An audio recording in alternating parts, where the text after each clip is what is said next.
Nakemmek dagiti kameng iti kapulisan iti syudad Tibigan iti maysa a babae kalpasan nga nagdakamat iti mapapati a peke a pirak iti uneg mismo iti tiandaan. Segun iti masuspetsa nga ni April Franz Lazaro, 21 ti tawen na nga agdayad iti Sapang Palay, Bulacan. Adda tinamam muna nga taga-syudad iti Bigan a managan ti Daniel. Nga kadwa na nga napan nag-check-in iti maysa nga hotel iti syudad. Nga ditan nga imbaon na ni Lazaro nga mapan gumatang iti longganisa iti tiandaan. Nga inted na ti maysa nga 1,000 ken 500 a piso. Aditan nga natakwatan iti nagkatangan na nga peke na ited na nga kwarta. Aditan anapan may tagpatulong iti mangitorturong iti tiandaan tapno makemmeg ni Lazaro. Napasamak regarding datoy panag ikutan ti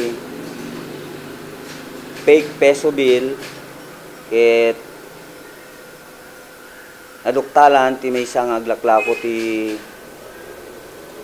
chicken ken langgunisa jay public market nga isumat ti impulong da kada jay market supervisor nga ni Mr. Bonnie Corpus.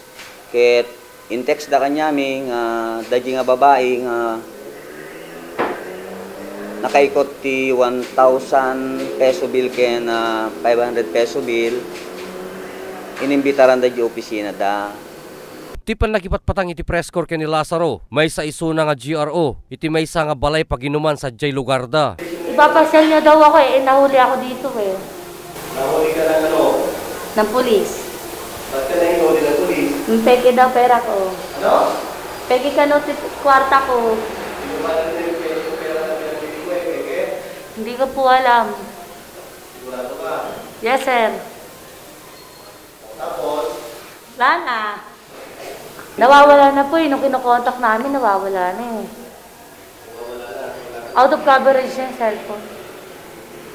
Kadagiti nga panawen, aganad dagiti kwarta, nga awawaten kapuanan ti ado iti peke nga kwarta, nga rumrumwar kang ronaan na deto'y umay a Paskwa. Para iti press corps, Ryan Pardo.